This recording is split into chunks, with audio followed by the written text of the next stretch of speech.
ஒரு 5 நாள் day night shoot. இப்போ கூட சாங் ஷூட் முடிச்சுட்டு அப்படியே வர்றேன்.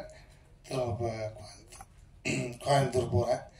அதனால் எப்படின்னா ஒரு 3 வருஷமாக ஒரு வண்டி ஒரு அப்படியே அடப்பட்டு கிடந்து அதை எஃப்சி பண்ணி அதை சர்வீஸ் பண்ணி அதுக்கப்புறம் டேக் ஓவர் ஆனால் எப்படி இருக்குமோ அந்த மாதிரி தான் இந்த நிகழ்வு. ஸோ ஒரு 2 வருஷம் ரொம்ப சிக்காக இருந்து ஜாயின்டிஸில் படுத்திருந்து அதுக்கப்புறம் எனக்கு ஒரு பெரிய ஒரு லைஃப் கொடுத்ததுன்னா என்னுடைய அன்பு இயக்குனர், நான் செல்லம்மா வாத்தியார்னு கூப்பிடுவேன். இதற்கு தானே ஆசைப்பட்டாய் பாலகுமாரா, இந்த மாதிரி நிறைய ரௌத்திரம் நிறைய வெற்றி படங்களை கொடுத்த கோகுல் சார், சிங்கப்பூர் சலூனில் எனக்கு ஒரு பெரிய என்ட்ரி கொடுத்தாரு.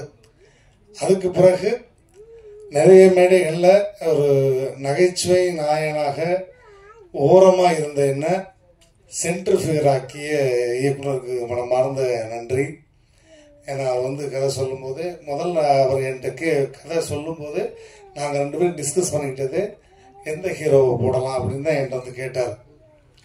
ஆர்யா, அஜீவா, யார்கிட்ட போய் கதை சொல்லலாம் ஜி, சொல்லுங்க ஜி அப்படின்னு.